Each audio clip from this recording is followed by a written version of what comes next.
Bonsoir à toutes et à tous, mes très chers amis. La paix à toutes et à tous. Je vous envoie bienvenue sur le 2.0. Bernard est là pour vous servir.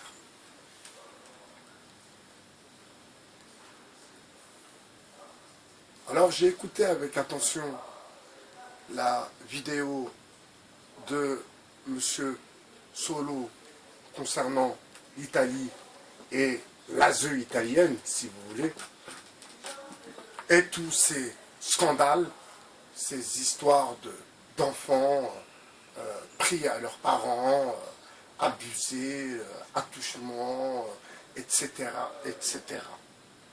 Des propriétaires de sex shop, enfin, tout ça me semble un peu tout de même tiré par les cheveux. Je m'explique. On vient de traverser une crise avec les Gilets jaunes, une crise politique, pas une crise pornographique, qu'on soit d'accord.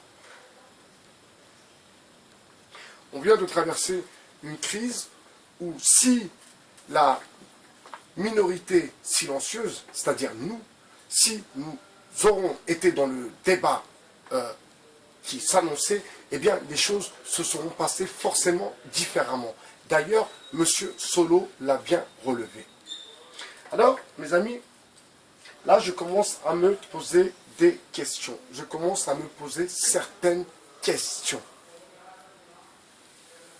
Ça veut dire que maintenant, on va laisser la crise politique, on va laisser toujours les inégalités, les quartiers délaissés, les prisons qui se remplissent, les jeunes LGBT, les jeunes qui se défoncent, les foyers qui sont débordés, les SPIP, donc ceux qui s'occupent des dollars, qui ont 100 dossiers pour une SPIP, une travailleuse sociale, à 100 dossiers, eh bien, nous allons oublier tout ça, nous allons oublier aussi les accords transatlantiques, nous allons oublier le CETA, nous allons oublier tout ça pour nous concentrer sur des enfants qui se font maltraiter, qui se font violer, etc., etc., par des gens soi-disant un noyau dur qui seraient dans les méandres de la pornographie, de la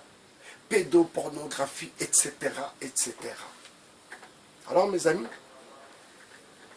moi, personnellement, ensuite, j'attends vos commentaires parce que ça m'intéresse. Ensuite, j'attends vos commentaires. Moi, je me dis que, vous voyez, encore une fois, ils vont essayer. Alors, je ne sais pas si M. Solo est dans le game ou pas, j'en sais rien. Mais ils vont essayer de déplacer le débat politique avec les histoires de Epstein, etc., etc. Certes, oui, ça existe. Certes, les enfants abusés, ça existe. Ça a toujours existé, j'imagine. Certes, les parents qui se font enlever leur enfant, ça existe. Et ça existera toujours. Et parfois, je dis bien, parfois, c'est pas plus mal. Alors, ce qui me questionne, c'est comment de passer d'une crise politique avec des acteurs de crise qui ont été démasqués, donc les masques sont tombés, on sait pourquoi ils ont été envoyés, ailleurs on a compris toute la trame, et maintenant on va reprendre des affaires où un millionnaire s'est fait épingler et dans une affaire sale de pédopornographie, etc., pour nous la ramener sur le tapis à ce moment-là même. Au moment même de la crise. Car cette crise n'est pas finie. Et c'est bien là la douille, mes amis. Alors, avec cette crise Epstein, etc., on va faire en sorte que vous suiviez, si vous voulez, la trame la trame, qu'est-ce qui va se passer, qu'est-ce qui s'est passé en Italie, et qu'est-ce qui adviendra, qui adviendra-t-il, enfin bref, vous avez compris. Pour ceux qui sont dotés d'intelligence, et pour ceux, surtout, qui détestent la manipulation, eh bien, je suis sûr que vous comprenez très bien où je veux en venir.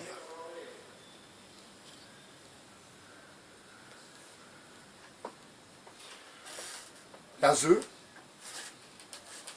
alors c'est l'aide sociale à l'enfance. Vous imaginez l'ASE, l'aide sociale à l'enfance, qui est là dans le fond pour déglinguer plus l'enfant, mais parfois pour le protéger, et c'est une vérité.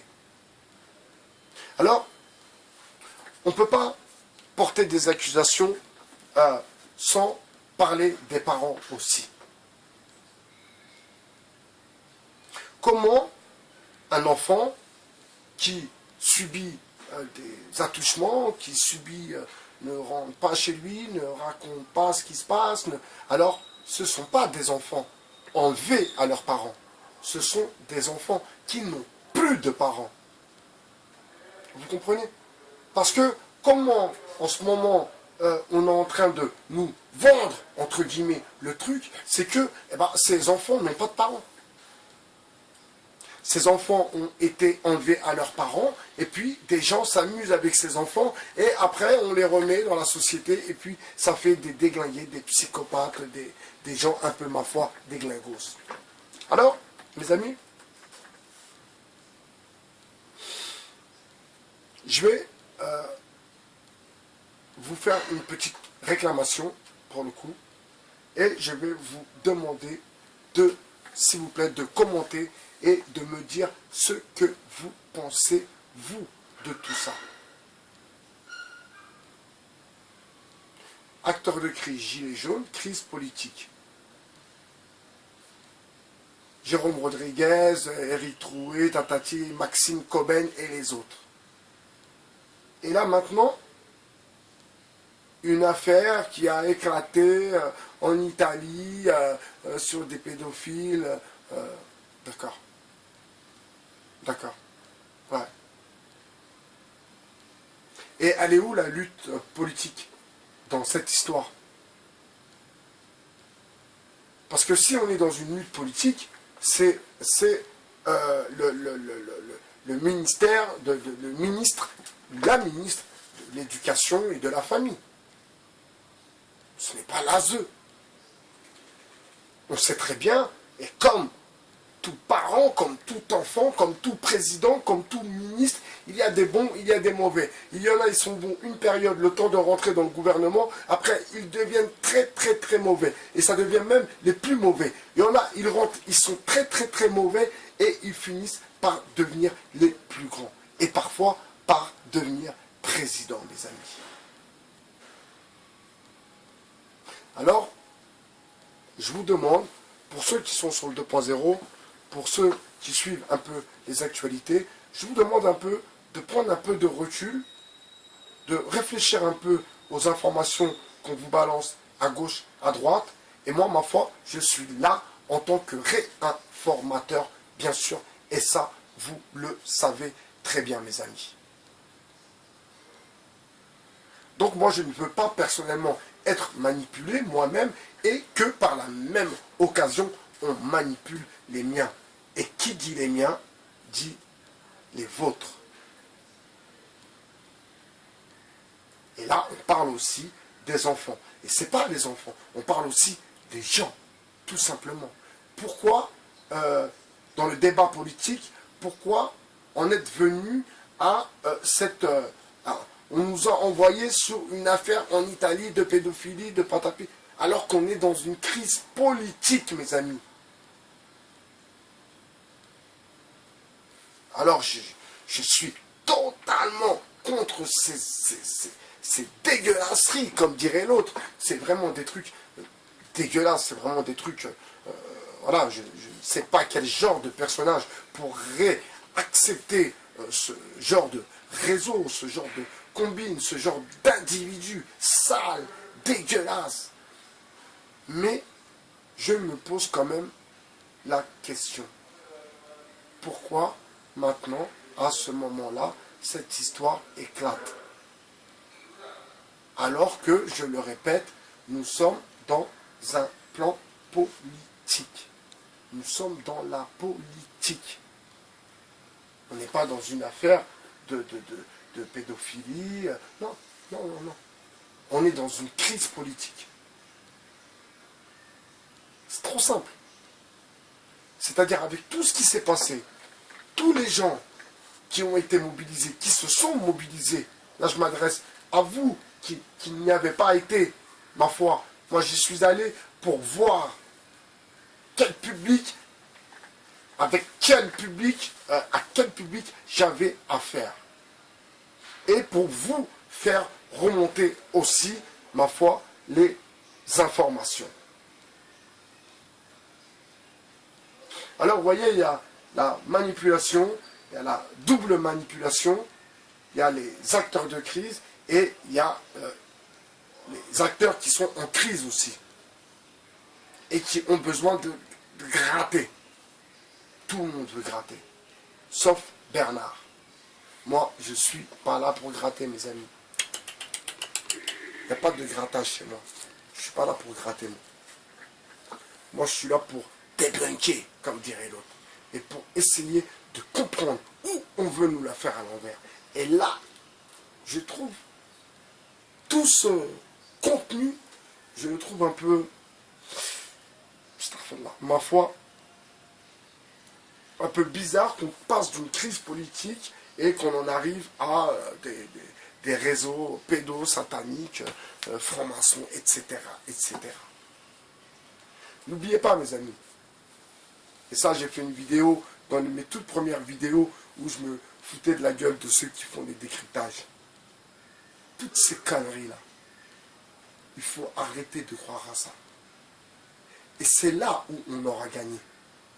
Parce que tant que l'adversaire arrive à vous envoyer où il veut, tiens, va voir les satanistes, tiens, boum, tiens, va voir les pédophiles, tiens, va voir les joueurs de tennis aussi, tiens, va voir Roland Garros, tiens, va voir le film sur la 2, tiens, va voir.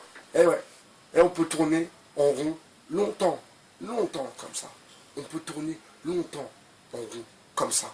La preuve avec le Parti socialiste, mes amis.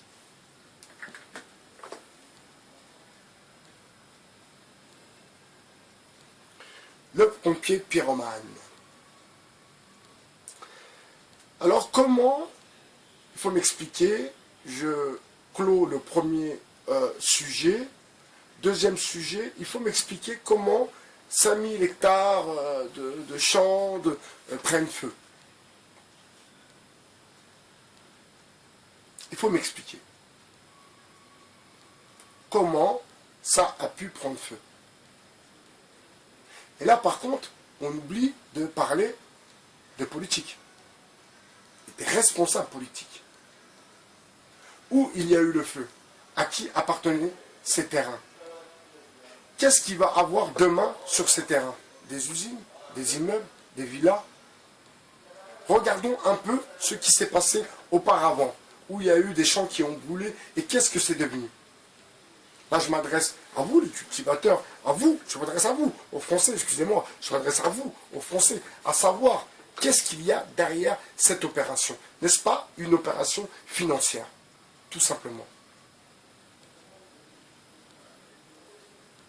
Je suis vraiment dans une interrogation qui me pose question et je viens sur le 2.0, je viens, ma foi, vous partager mes questionnements.